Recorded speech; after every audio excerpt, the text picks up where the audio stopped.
Welcome to the Prime Venture Partners podcast. Today, I am delighted to have with us Tarun Mehta, co founder and CEO of Aether.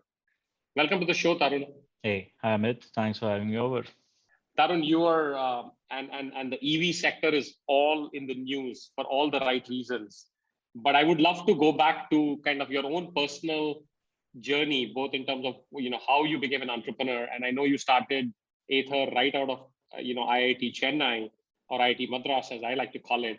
So maybe you can talk to us a little bit about the starting up journey of Aether, and particularly both from a personal point of view as well as a professional point of view. Right. So, actually, funnily, we did not start this right out of college, but that's in the classical sense. Actually, we did start it out of college. So I'll explain what happened. So back in our final year, Swapnil and I, we we'd been hardware people all our 4 5 5 years at IIT. All we had done was basically build a lot of concepts, a lot of prototypes. Spent 5 years just pretty much doing that. In fact, we started calling ourselves, the two of us, as Aether Energy back in 2009, right? So like 4 years before starting Aether. The idea was we'll build an energy company which is into decentralized power generation, distribution, storage. That specific project turned out to be pretty hard to directly commercialize. By the last semester at IIT, I had a project idea, like just working on one of those classroom projects as part of your course requirements, just one of the side projects, right? So in that, I just made a presentation around batteries and removable batteries for electric vehicles. And after graduation, I had a few months before starting on my new job. So I had a lot of time. So back in the last year, we were filing patents left, right, and center at IIT. Between Chaplin and I think both of us filed 5 6 patents each. So I thought maybe this battery idea probably also has some merit. Maybe we can file a patent around it. So spend the next 2 3 months before taking on my new job and just thinking about and researching the technology more and more. It got very fascinating. Battery seemed like an amazing solution to a lot of challenges around storage, around managing the grid, everything. But the biggest application obviously seemed to be electric vehicles. By then, my college days were over. My job at Ashok Leyland had begun. So I started doing that. But in my spare time, and I was there at Ashok Leyland only for about 6 months.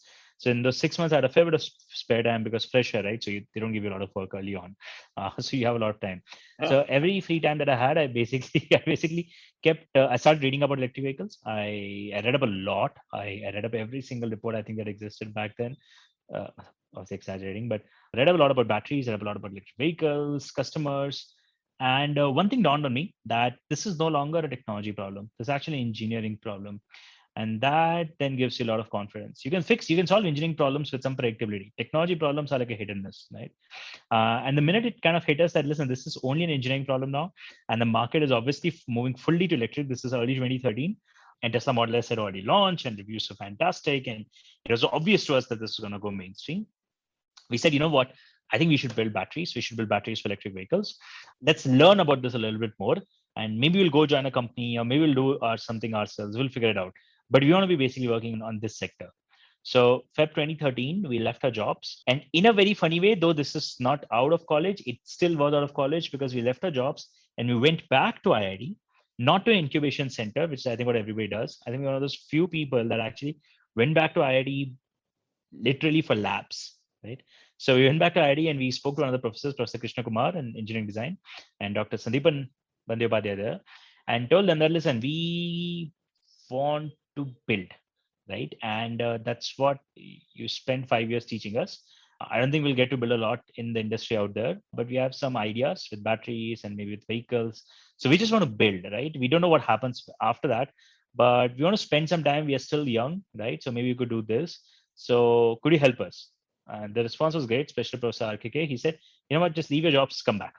Just leave your jobs, come back, and we'll figure things out, right? Like I'll give you some space. I'll talk to the department. I'll give you some space for you guys to hang out here, pick up some side jobs here, like as a research assistant or something, and just hang out on the campus, right? Like it's got the kind of ambience where you can still build. Outside, you probably can't, right? Outside, you've got too much noise, and that was brilliant. So February March 2013, we were back in IIT. We started sleeping in the labs. Both of us had our bunk bag, our yoga mats in the labs at all points, and a few changes of clothes. We started living in the department pretty much 24 hours. We'd sleep there, we'd wake up there, we'd brush there, we would start building there, we would ride some electric scooters that we bought there. We would build batteries, open them up, build them again, blow them up. We kept doing this for like a solid 8-9 months. By October 2013, we kind of reached a point where we realized, you know what, this is a very fascinating space, but maybe it's not only about batteries. Maybe it's about full electric vehicles. The opportunity is not just to build batteries for other OEMs. The opportunity is to genuinely actually build good products because electric vehicles seem bad. So that's the Yeah. entire founding story. Yes. No, very fascinating. And I actually want to double click on two things. Maybe we'll just start with this one first. So I kind of read that you wanted to do batteries, you were building all kinds of batteries and so forth. But when you did the customer discovery, you figured that people hated the vehicles that you were putting the batteries in.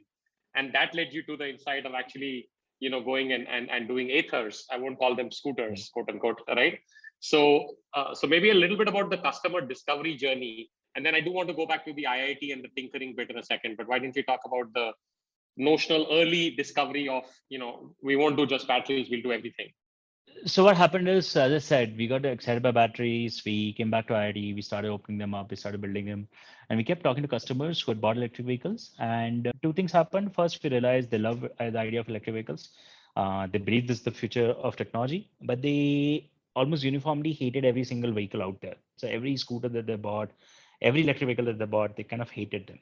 This is a very unique opportunity where people had already bought into the technology, but they hated the product. Usually, it's the other way around. And that's what made us think that, you know what, if we just try to build a battery, who would we build these batteries for? For these products, right? But nobody wants to buy these products. So we'll have a very crappy business model out of the gate. So if you want to do this right, the real problem is not a particular technology in the battery.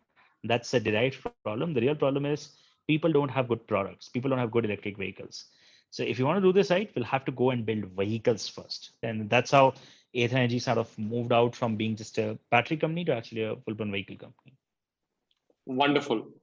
Going back to IIT for a second, one of the things that I always think about India that is a challenge is that we don't have enough of a grad school culture, right? So there aren't enough, PhD programs and master's programs and all that, which is where, having done my grad school in the US, which is where a lot of tinkering happens, right? People try ideas, etc. So it's not like, randomly Google was born, right? Larry and Sergey were working on PageRank in Stanford, and then they said, well, like just like kind of you guys. I mean, you guys of course finished your degrees.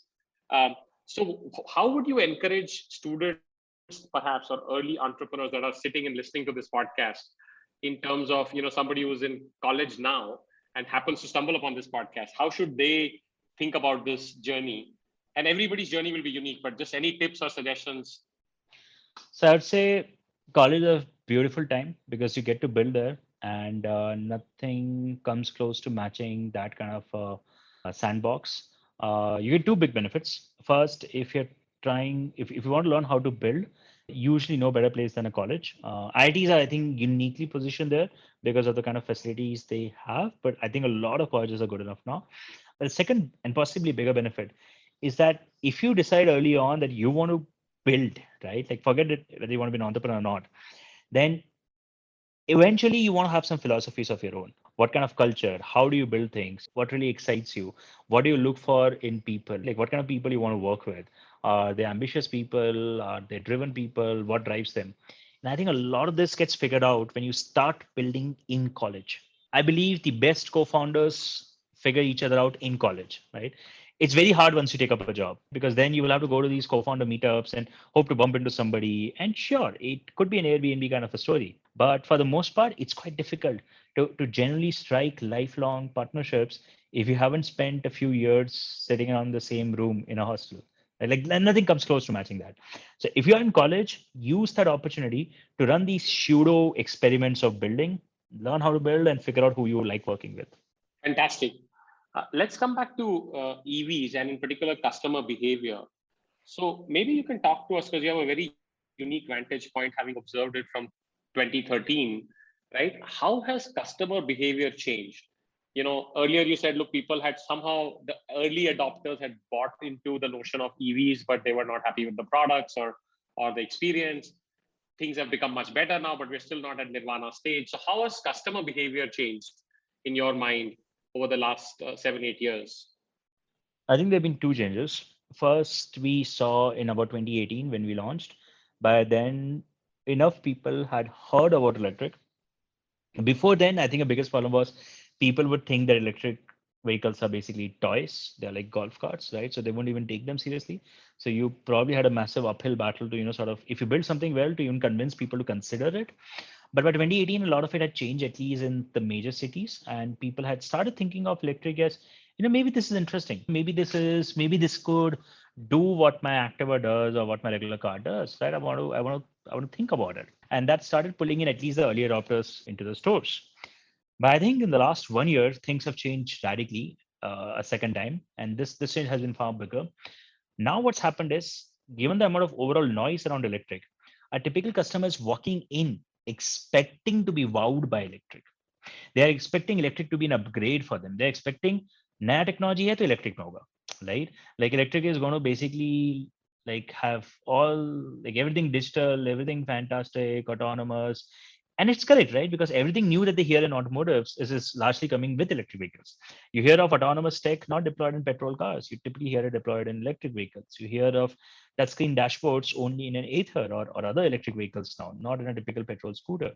So people have started doing a 1:1 correlation. New tech means electric, electric, upgrade, electric, fancy, and they're walking in expecting that. So that's changed customer expectations fully. Well, like it's been a complete U-turn. Awesome. And I also saw one of the tweets, right, that you put out, and I think there's a lot happening, right, with you guys, with Ola Electric. We recently invested in a company around a charging network, which basically said that in Hubli, a small town or whatever in Karnataka, you got some insane amount of demand on day one when you launched the product. So do you think that this is, is there any geographic significance to this as well? I would have naturally expected that in the metros, there should be equal and more demand because of fuel cost or maybe a slightly better charging network access and so forth. Any thoughts on any geographical related insights on customer behavior? Yeah, so I think generally you would expect that tier one demand will be higher than tier two demand, not just in terms of absolute, but also as a percentage of population. But what we have seen has been completely the opposite. Tier two demand as a percentage of population is several times higher than tier one demand and just keeps inching up. We've got tier two, tier three towns. We've got Hubli, we've got Coimbatore, we've got Jaipur. These vehicles are selling as much as maybe some of the largest cities out there, right? What's happening is, Ather is also a little bit of an aspirational product, and I think India's changes the market substantially. There's a lot of aspiration that exists in tier two, tier three towns, but not good products.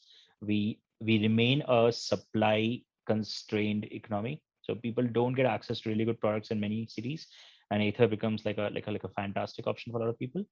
Second thing, charging infrastructure. It's super easy to install charging points in outside of the top 10 cities in India. The top 10 cities are the one that actually take a lot of attention and have a lot of unique charging requirements. But tier two, tier three towns, the charging requirements are actually very simple. Everybody lives in a small house and a small apartment complex, and super easy to install charging points in the parking locations. So I think because of these two reasons, tier two, tier three demand has been several times higher than what you originally anticipated. Awesome. And just to finish the customer experience point or the customer expectation, what are the next set? Some entrepreneur thinking about getting into the EV space now to try to improve customer experience, right? Of course, manufacturing Athers is a highly not only innovative process, but also expensive process, right? You set up factories and plants, and in fact, that's where you're sitting today. But how do you think about what are some of the newer areas that could be interesting for entrepreneurs to consider that could dramatically improve the customer experience? You mean electric vehicles or generally? Yeah, EVs in general. But happy to hear about your thoughts about other spaces as well. But no, I think I think I'm qualified enough to speak about much else. EVs may, I think so. I think everything around how service is delivered and how the entire ownership cycle ends, right? Like actually how it even begins. Ownership models are starting to change quite a lot, right? Like people no longer just need to, and I'm not talking about ride sharing. I am still talking about ownership. Like ride sharing's gone through a difficult phase last year. And I think a lot of people seem to have sort of concluded that they do want to own vehicles now. But irrespective of that, I'm talking about ownership. And I think there is an opportunity to sort of solve, like think of a lot of urban customers. They want to buy the latest generation vehicle. And with electric vehicles and connected vehicles, the latest generation is changing every 18 months, right? But the typical ownership period is 5 to 6 years. And the process of changing ownership is very complicated, right? Like, how do you get rid of a vehicle? How do you sell them? Who buys them? How to finish the RTO process? It's all really broken. Um, Patching that by new ownership models, I think there's a massive opportunity there, and a big source of customer happiness, generating customer happiness. And second is, how do you deliver vehicle servicing? I think it's a problem that we are certainly trying to solve it, Ether, but it remains a fairly broken piece because every automotive company has decided to make this a massive source of revenue. The experience has gone for a complete toss. So I think fixing these two things could drive a lot of customer happiness, and hence could be big sources of value in the coming years. Absolutely. We are investors in a company called Auto Capital, and they were Yeah. doing two-wheelers. And now the demand for just EV two-wheelers or electric two-wheelers has just gone through the roof. And Yeah. everybody just wants that, and they want a better ownership model and so forth. And I think the point about servicing and just an overall customer experience, right, is very important, whether it's servicing or charging network or all the other things around it, right? So I think that is absolutely great. One of the things I would imagine you have to do a lot in your business is also keeping an eye on the regulatory frameworks and the government and so forth, right? In terms of policy, how do you think about that? And even worse yet, when you were starting out or along the ways, because the regulatory framework, if it changes, it has a direct bearing. In this case, you definitely have the wind behind your back uh, because the government is motivated and has become more so. But just how do you, as an entrepreneur, keep on top of the regulatory frameworks and maybe in your case, even to leverage them, right? Kind of to go with the wind, so to speak, as opposed to go off and do something else. Okay, so as first-time entrepreneurs, especially building tech and product, you kind of imagine that you don't want to talk to the government, you want to stay out of the heck out of policy, but you gradually realize that if you are the forefront of tech and product in India, and Ather has been the forefront of product and tech and EV for many years now, and especially things like charging infrastructure, localization, Ather has been the absolute leader here. It is actually awkward for you to not give input, and the government actually looks for that input, right? In an old world industry like, let's, I don't know, cements, right, or construction, nothing much is changing radically, right? Like, so the government can kind of, like, all these then become policy matters. They don't need a lot of day-to-day input from the ground. But in things like electric vehicles, stuff is changing very fast. Maybe there's a particular kind of cell chemistry that a particular country is holding, and you need local and you need national policy to sort of, safeguard against it. Maybe, like, we are walking into a situation where we will end up opening the gates for a lot of Chinese imports or a lot of different kind of imports that you don't want, right? And you want the government to at least understand what's happening. Maybe customer preference is moving super fast to, I don't know, like autonomous self-driven cars, and the government has not understood it and has no framework to sort of accept those vehicles. The government actually is actively looking for that feedback, and we started understanding this a couple of years back. So today it's not about lobbying, and I think that's the external view. You kind of imagine watching all these US TV serials that is all about lobbying and having a guy in the Delhi or Washington equivalent. It's not that. It's actually being available to sort of share your experience with the government, and that actually pays big dividends because the government respects that. The government's actually very keen. Like, and many state governments, we made the mistake of not turning up, and but then those guys told us later, listen, like, why are you not telling us what's happening? Like, we are trying to frame the right policy, just bata do kya chal raha hai market mein. Doesn't realize, oh, listen, there's nothing complicated. Yeah, so it's Yeah, good no, to participate in that. absolutely, and participate and actually, like you said, lead and influence that, because I think the government is, I think, very good with policy making and so forth, but they don't have the technical expertise, right? They don't have the insights into what is happening at a market level, which is certainly worth sharing, and we certainly do a lot of that in fintech and other areas. Just one last comment on this. This is a little tongue in cheek, right? So I saw something that Rahul Bajaj recently said, that he has a lot of respect for Ather because you guys have demonstrated awesome quality and so forth. But yet, of course, and no bias there, he would rather bet on Bajaj and Enfield and TVS and the incumbents, right? For whatever set of reasons. Right. What do you generally think about the incumbents here in your space? Because they have woken up, right? And they are also, competing and producing and so forth, as opposed to the four-wheelers where I don't think there's much that has happened yet. But any thoughts on the incumbents in this space, not just the new age companies like yourself? So I think I have a lot of respect for all incumbents. I think because they build fantastically large businesses in India.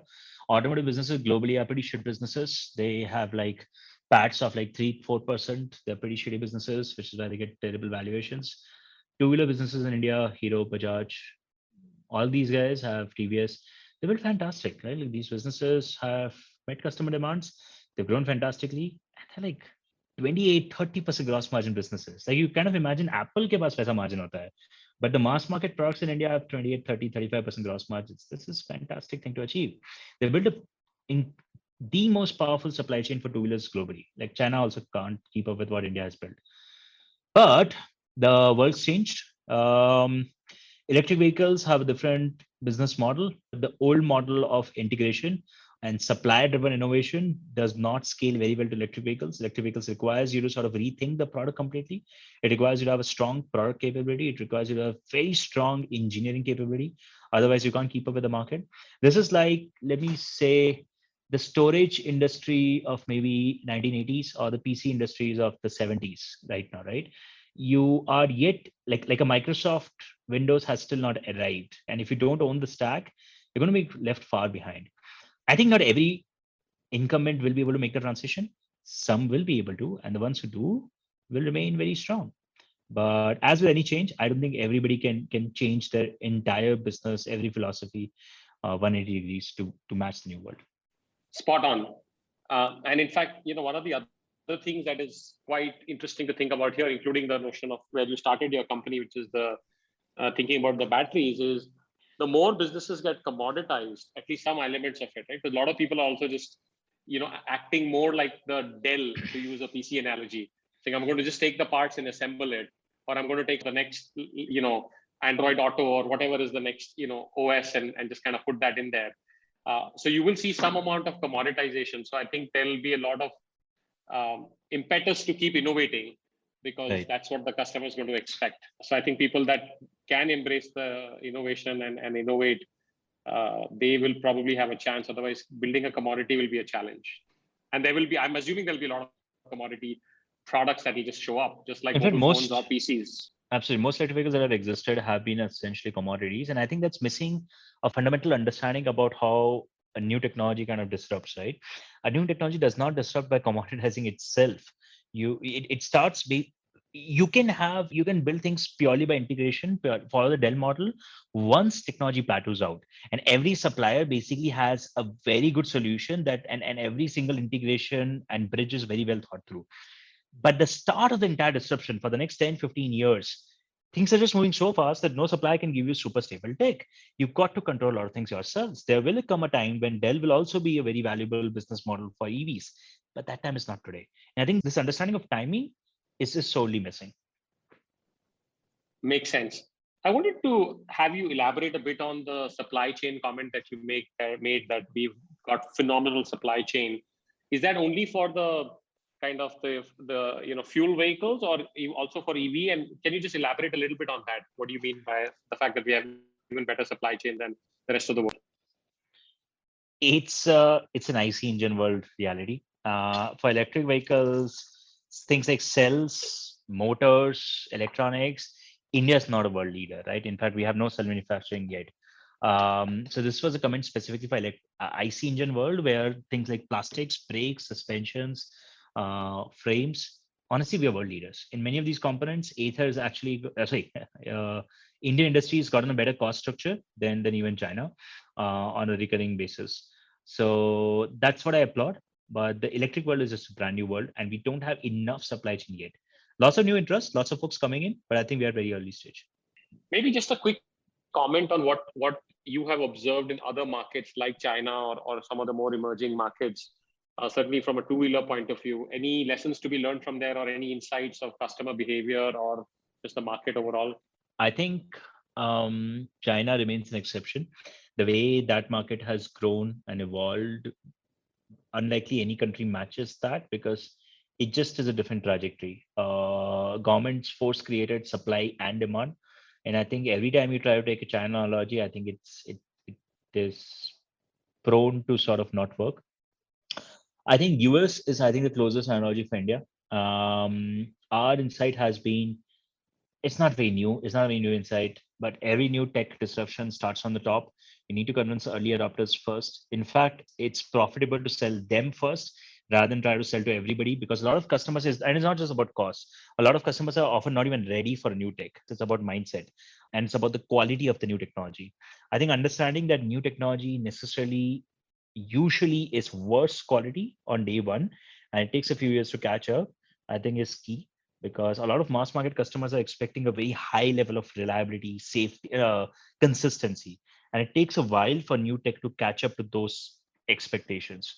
We've kept that very central to our product planning at Ether, which is why a lot of people ask us, hey, you guys are, why are you not launching like just a cheaper scooter, right? Like Ola will eat your lunch. And like, God, or here electric will eat your lunch. And like, no, listen, I think there is a natural dynamics to the market. If you build a product for a customer who's not ready yet, I think you're going to disappoint them and you're going to basically mess up your unit economics completely for no joy. Go sequentially. I think it's a lesson that every startup learns, right? Like every startup eventually at some point just scales up too fast and then kind of scales back, realizes that, oh, you know what, we are not ready for a Lucknow yet. Why are we there? Let's pull back, stay in Mumbai, Delhi right now, open Lucknow maybe 2 years later, right? When everybody knows that, you know what, food delivery is great and we want that. There has to be a little bit of a pull from the market. And when that pull is there, timing that pull with your presence is key. Um, yeah, that's that. Yeah, no, great. As we come close to sort of wrapping it up here, let me just go into a couple of different questions on your personal evolution journey as an entrepreneur. Like you said, you were just started pretty much in college in the manner of speaking, or even in first year of college. How have you evolved? What are the things you have done that have worked well for you? What are the things you wish you would have done more of or less of that might benefit other younger entrepreneurs? I think what's worked for us over the years is thinking in a very longer horizon. Um, I think a lot of people think in terms of short term is 6 months, mid term is 1 2 years, long term is 3 4 years. For us, short term has always been 2 3 years, mid term has been 5 to 10 years, long term has been like 20 25 years. Um, Even at college, we've always thought of our vision in terms of how the world look like different 20 25 years later, and being able to think and willing to think like that and willing to act on things with that kind of a horizon, I think have really helped us. Like I think we were able to build a team in India back then when it was almost impossible to think that like we would build a hardware company in India and build a hardware R&D in India. I think we could do it and we could keep the team together because we thought of a product and we said that's exactly how we're going to build it irrespective of what happens. And hence we could actually disrupt the market in terms of product back then. Otherwise, we would have pivoted every 6 months, right? We didn't pivot for like 4 years until that product came out. Comes at a cost, but I think if you get it right, it helps you build a great experience. What I would change or do differently, I think I think we've been guilty of getting defocused very early. And by defocus, I don't mean like we lost interest in what we're building, but rather you start overestimating your ability and you start thinking that, oh, what, you know what, we built one product, right? Now we should take 10, right? And we understand how to manage an organization with the complexities of and prioritization across 10 different product lines simultaneously. You don't. You have absolutely no idea how to build an org, right? And we didn't respect this enough, and we got defocused at one point by trying to kick off multiple scooters, a motorbike, something in batteries, Evo, everything simultaneously. And that I would say almost costed us maybe a year and a half in terms of our overall maturity as an org, right? So that was a hard lesson learned. And if I could go back and change something, I would go back and just remind ourselves not to get defocused. Deliver one thing really well and then move on. Absolutely. I think people, tend to scale prematurely a lot. And oftentimes it's also either the market euphoria or sometimes the investor euphoria and so on, right? Saying, oh, you should do this. There's a land grab. And it's very rarely a land grab. It's usually you have to win customer at a time. It's a very funny situation because in most investor conversations and prospective investors, it's usually, not usually, it's almost always me telling them that no, this is not land grab and we're not going to do this, right? But then why don't we launch this product? It'll make so much sense. I said, no, it does not make sense. We'll not do this, right? So. Yeah, no, very heartening to hear. And I think that's what you have to do. And especially something which has a long range, that is even more important. Just one or two last closing questions, Tarun. What do you read or how do you keep, how do you upskill yourself and up-level yourself as you're going along at an individual level, at a founder, co-founder level, not necessarily this Ather strategy and so forth, but just yourself? Two things. I believe in coaching. So both Swapnil and I work with an executive coach. and that really helps us a lot. I used to think I did not respect it enough in my early years, Yes. as I guess a lot of folks out there. But then finally, we did get one, and that told us after a year or so that holy shit, the amount of progress we've made as this people is just crazy. We wouldn't have done that. So I think an executive coach goes a long way, and is an investment that entrepreneurs of any of any fast growing enterprise should put in. Second thing, advisors. I personally always benefited from having ad- multiple advisors on the same angle around me. So let's say if you're doing a capital allocation conversation, we're trying to decide whether we are better off, like putting money into this or this, right? Like two different product lines. A general principle that I follow is I'll pick up the phone, talk to like 2, 3 different people with usually completely bipolar, like completely different viewpoints, right? Before then forming, and then usually sleep on it for like a few days, let my own opinion form, and then act on it. That's something I would not do very successfully in the very early years, maybe the first year or so. But then gradually, I picked up that the point of leading org is to be able to surround yourselves with very different viewpoints, being able to synthesize them and form your own after that. Not form without any input, but not just take one input and run with it. I think this maturity didn't exist when I was like 23, 24. Probably it seems like now it does to some extent. No, I'm sure it does. And I think it's a wonderful framework for all decision making, not just for capital allocation decisions. I think, this openness to multiple points of view and being able to synthesize them is, I think, a very valuable skill. So thank you so much, Tarun. Really appreciate you taking the time to be on the Prime Venture Partners podcast. And while I haven't written an Aether yet, but I wish that there are millions and tens of millions of customers that will be delighted with what you're building. So thank you for being on the show. Thank you, Amit. Thanks for having me over. It was great chatting with you.